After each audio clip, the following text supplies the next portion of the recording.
وما علينا إلا البلاغ المبين، ہماری ذمہ داری تو بس صاف صاف پیغام پہنچا دینا ہے۔ صدق اللہ العلی العظیم۔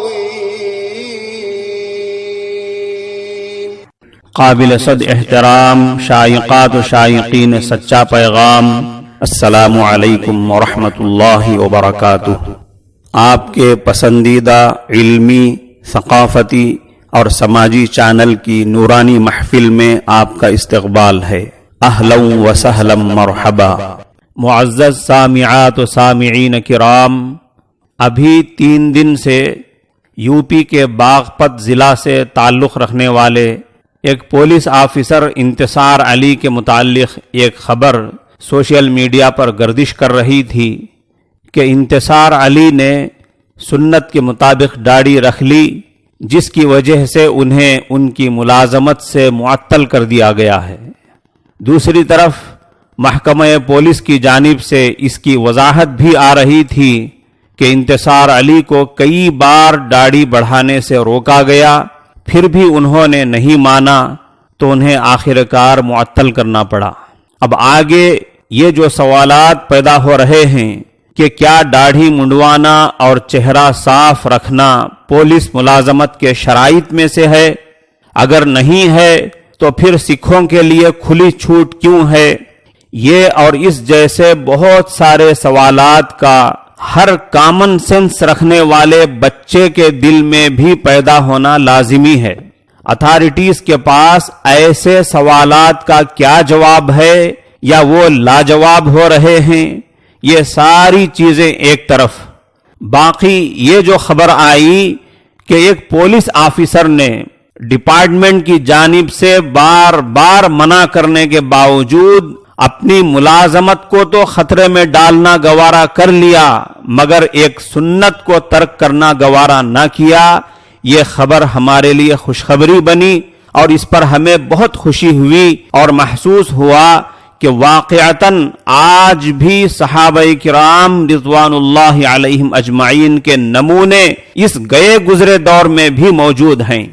حضرت حذیفہ ابن الیمان رضی اللہ عنہ کا اتباع رسول کے جذبے کے حوالے سے مشہور واقعہ ہے کہ وہ ایک مرتبہ شاہی دسترخوان پر کھانا کھا رہے تھے، کھانے کے دوران ہاتھ سے لقمہ گر گیا تو انہوں نے سنت نبوی کے مطابق اسے اٹھا کر صاف کیا اور تناول فرمایا۔ کسی نے عرض کیا کہ آپ ایسا نہ کیجئے، یہ طریقہ معیوب ہے اور یہ لوگ ایسا کرنے والے کو حقارت کی نگاہ سے دیکھتے ہیں۔ اس پر حضرت حذیفہ رضی اللہ عنہ نے برجستہ فرمایا، اَأَتْرُكُ سُنَّةَ حَبِيبِي مِنْ أَجْلِ هَؤُلَاءِ الْحُمَقَاءِ، کیا میں اپنے محبوب صلی اللہ علیہ وسلم کی سنت کو ان احمقوں کی وجہ سے چھوڑ دوں؟ پولیس انتصار علی کی اتباع سنت اور ان کی ایمانی غیرت کا واقعہ سن کر رہ کر ایمانی طور پر خوشی محسوس ہو رہی تھی کہ ایسے اسلام دشمنی کے ماحول میں انہوں نے بڑی ہمت و شجاعت کا مظاہرہ کیا ہے۔ مگر جب آج یہ خبر ملی کہ پولیس آفیسر انتصار علی نے داڑھی منڈوا لی ہے تو اسلامی لحاظ سے بھی اور عقلی لحاظ سے بھی ہمیں بہت افسوس ہوا۔ اس موقع پر مناسب معلوم ہوا کہ داڑھی کے شرعی حکم کے متعلق کچھ عرض کیا جائے۔ معزز سامعات و سامعین کرام، داڑھی کی اہمیت کا مسئلہ متفق علیہ مسئلہ ہے۔ جمہور محدثین و محققین اور فقہاء اور علماء کرام، اسی طرح چاروں ائمہ کرام داڑھی کے واجب ہونے پر متفق ہیں۔ موجودہ دور میں بھی امت مسلمہ کے تقریباً تمام مکاتب فکر قرآن و حدیث کی روشنی میں داڑھی واجب ہونے ہی کے قائل ہیں۔ اس موضوع پر عربی میں اور اردو زبان کی متعدد کتابوں کا مطالعہ کیا جائے تو آپ دیکھیں گے کہ نبی اکرم صلی اللہ علیہ وسلم کے ارشادات سے داڑھی کا واجب ہونا ہی ثابت ہوتا ہے، کیونکہ حضرت نبی کریم صلی اللہ علیہ وسلم نے امت مسلمہ کو داڑھی رکھنے کا حکم دیا ہے۔ اور حضرات علماء کرام جانتے ہیں کہ حضرت نبی کریم صلی اللہ علیہ وسلم کا حکم وجوب ہی کے لیے ہوتا ہے، الا یہ کہ کسی دوسرے ارشاد یا عمل یا صحابہ کرام کے عمل سے معلوم ہو کہ آپ کا حکم وجوب کے لیے نہیں بلکہ صرف تاکید کے لیے ہے۔ لیکن داڑھی کے مسئلے میں نبی اکرم صلی اللہ علیہ وسلم اور صحابہ کرام کی زندگیوں کے احوال سے یہی معلوم ہوتا ہے کہ آپ علیہ السلام کا امت مسلمہ کو داڑھی رکھنے کا حکم وجوب ہی کے لیے ہے۔ خیر القرون میں صحابہ کرام یا تابعین یا تبع تابعین میں سے کسی ایک محدث یا فقیہ یا عالم نے داڑھی کے واجب نہ ہونے کا فتویٰ جاری نہیں کیا، بلکہ سب نے اس کے وجوب ہی کا فیصلہ فرمایا ہے۔ ممکن ہے انتصار علی صاحب کو کسی نے سمجھا دیا ہو کہ داڑھی رکھنا کوئی فرض اور واجب نہیں ہے، یہ صرف سنت ہے، اس لیے موصوف نے خیال بدل لیا اور داڑھی منڈوا لی ہے۔ مگر انتصار علی صاحب کو سمجھنا چاہیے کہ داڑھی کی سنت کوئی ایسی سنت نہیں ہے جیسے وضو میں کلی کرنا اور مسواک کرنا، کہ اگر کلی کی گئی مسواک کی گئی تو فضیلت ملی، ثواب ملا، اگر کلی نہیں کی گئی مسواک نہیں کی گئی تو فضیلت نہیں ملی، اگر مسواک نہیں کی گئی تو زیادہ سے زیادہ ایک ثواب نہیں ملا۔ یہ داڑھی کی سنت ایسی سنت نہیں ہے بلکہ داڑھی کی سنت واجبی سنت ہے۔ یوں سمجھیے کہ جیسے قربانی اس لحاظ سے سنت ہے کہ یہ نبی علیہ السلام کا طریقہ ہے، لیکن کیا کسی مالدار کے لیے، کسی صاحب نصاب کے لیے قربانی سے چھٹی ہے؟ کسی مالدار کے لیے قربانی سے چھٹی نہیں ہے۔ انتصار علی صاحب کو سمجھنا چاہیے کہ داڑھی کی سنت قربانی جیسی سنت ہے۔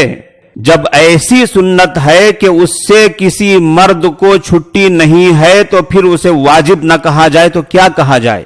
انتصار علی بابا، مان لیجئے کہ داڑھی سنت ہے، فرض یا واجب نہیں ہے، تو پھر آپ سے ہمارا سوال یہ ہے کہ کیا کسی سنت کو مسلسل چھوڑتے چلے جانا جائز ہے؟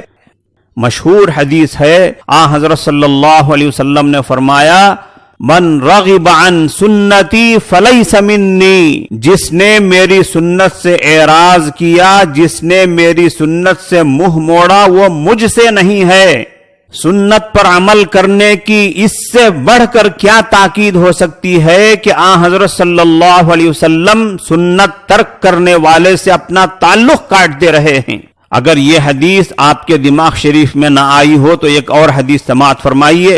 حضرت صلی اللہ علیہ وسلم نے ارشاد فرمایا، وَمَنْ أَظْلَمُ مِمَّنْ رَغِبَ عَنْ سُنَّتِي، اس سے بڑا ظالم کون ہوگا جو میری سنت سے اعراض کیا، جو میری سنت سے منہ موڑا۔ اب سمجھ شریف میں آ گیا کہ سنت والا عمل کتنا بڑا اور کتنا بھاری عمل ہے کہ جس کے ترک کرنے سے حضرت صلی اللہ علیہ وسلم اپنا تعلق کاٹ دے رہے ہیں، اور سنت ترک کرنے والے کو حضرت صلی اللہ علیہ وسلم سب سے بڑا ظالم قرار دے رہے ہیں۔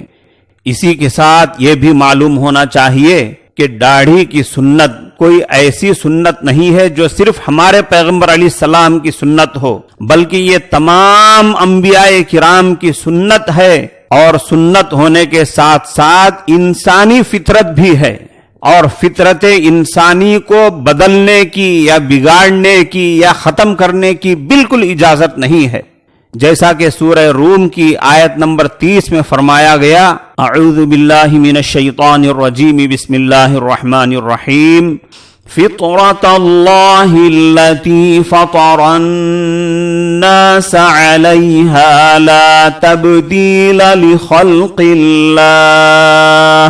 بر صغیر میں علم حدیث کی اہم اور عظیم شخصیت حضرت شاہ ولی اللہ محدث دہلوی رحمۃ اللہ علیہ نے اپنی کتاب حجت اللہ البالغہ میں تحریر کیا ہے کہ داڑھی کاٹنا اللہ کی تخلیق اور بناوٹ کو بدلنا ہے، اور بات یہیں پر ختم نہیں ہو جاتی، بلکہ نبی اکرم صلی اللہ علیہ وسلم نے داڑھی کاٹنے کو مشرکین اور مجوسیوں کا طریقہ قرار دیا ہے، اور آپ نے داڑھی کاٹنے والوں کی طرف نظر اٹھا کر دیکھنا بھی پسند نہیں فرمایا۔ معزز سامعین اعظام، داڑھی کے متعلق نبی اکرم صلی اللہ علیہ وسلم کے چند ارشادات سماعت فرمائیں۔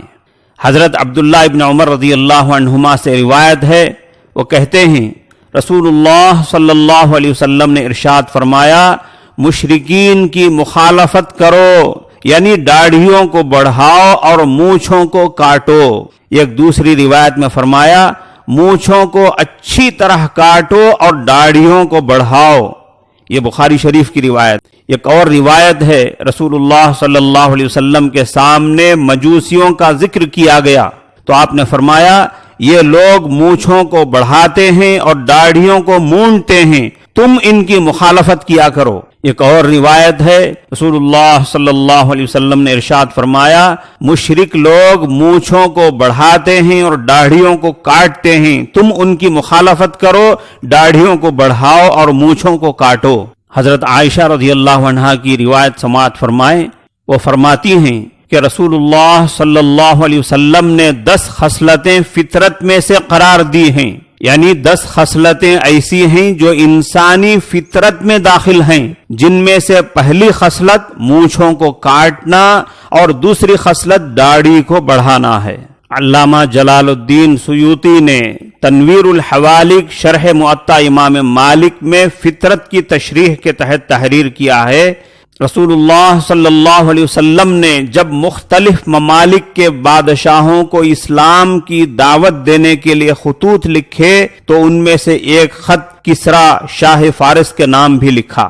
اس کے پاس جب نامہ مبارک پہنچا تو اس نے اس کو پھاڑ دیا اور یمن کے گورنر کو لکھا کہ 2 مضبوط آدمیوں کو حجاز بھیجو جو اس شخص کو لے کر میرے پاس آئیں جس نے مجھے یہ خط تحریر کیا ہے۔ چنانچہ یمن کے گورنر نے شاہ فارس کسریٰ کے حکم سے 2 فوجیوں کو رسول اللہ صلی اللہ علیہ وسلم کے پاس بھیجا۔ وہ دونوں جب آپ کے پاس آئے، ان کی داڑھیاں مونڈھی ہوئی تھیں اور مونچھیں بڑھی ہوئی تھیں۔ آپ نے ان دونوں کی طرف دیکھنا بھی پسند نہیں فرمایا، پھر ان کی طرف متوجہ ہو کر کہا کہ تم دونوں کے لیے عذاب ہے، کس نے تم کو اس کا حکم دیا ہے؟ یعنی کس نے تم کو داڑھی منڈانے کا حکم دیا ہے؟ آگے بڑھنے سے پہلے یہاں رک کر ذرا غور فرمائیں کہ جب یہ لوگ حضرت صلی اللہ علیہ وسلم کے پاس پہنچے ہیں تو آپ نے سب سے پہلے ان سے جو سوال فرمایا وہ داڑھی منڈانے کے متعلق سوال فرمایا کہ کس نے تم کو داڑھی منڈانے کا حکم دیا ہے۔ چونکہ انہوں نے داڑھی منڈا کر ایک فطرت کے خلاف کام کیا تھا، جس کی بنا پر حضرت صلی اللہ علیہ وسلم کو تعجب بھی ہوا، غصہ بھی آیا، اور آپ نے انہیں تنبیہ فرمائی اور سب سے پہلے وہی سوال فرمایا کہ تم نے داڑھی کیوں منڈائی۔ کسریٰ کے قاصدوں نے حضرت صلی اللہ علیہ وسلم کے سوال کے جواب میں کہا کہ ہمارے رب نے یعنی کسریٰ نے ہمیں اس کا حکم دیا ہے۔ آپ نے فرمایا لیکن میرے رب نے تو مجھے داڑھی رکھنے اور مونچھیں کاٹنے کا حکم دیا ہے۔ اس سے کیا معلوم ہوا انتصار علی صاحب؟ داڑھی رکھنے کا حکم کس کا حکم ہے؟ اللہ کے نبی فرما رہے ہیں کہ یہ میرے رب کا حکم ہے۔ حیات الصحابہ میں مختلف سندوں کے ساتھ اسی قسم کا ایک اور واقعہ مذکور ہے کہ مجوسیوں میں سے ایک شخص رسول اللہ صلی اللہ علیہ وسلم کے پاس آیا جس نے اپنی داڑھی مونڈی ہوئی تھی اور اپنی مونچھ بڑھائی ہوئی تھی۔ آپ نے فرمایا یہ کیا ہے؟ اس نے کہا کہ یہ ہمارا دین ہے۔ آپ نے فرمایا لیکن ہمارے دین میں تو یہ ہے کہ ہم مونچھیں کاٹتے ہیں اور داڑھیاں بڑھاتے ہیں۔ آگے بڑھنے سے پہلے اس ویڈیو کو ضرور لائک کیجئے گا، چینل کو ضرور سبسکرائب کیجئے گا، بیل آئیکن کو بھی پریس کرنے کے ساتھ ساتھ کامنٹ سیکشن میں اپنی رائے کا اظہار بھی ضرور کیجئے گا۔ معزز سامعین اعظام، کچھ لوگ یوں کہتے ہیں کہ قرآن کریم میں داڑھی رکھنے کا حکم کہاں ہے؟ ہم ان سے پوچھتے ہیں کہ قرآن کریم میں نماز کے لیے اذان دینے کا حکم کہاں ہے؟ کیا آپ کوئی نماز اذان کے بغیر پڑھتے ہیں؟ ہم ان سے یہ سوال کرتے ہیں کہ بتاؤ قرآن کریم میں یہ کہاں ہے کہ جو قرآن میں ہو بس اسی پر عمل کرنا لازم ہے؟ اور قرآن کریم میں یہ کہاں ہے کہ رسول اللہ صلی اللہ علیہ وسلم کے فرمان کو مت مانو؟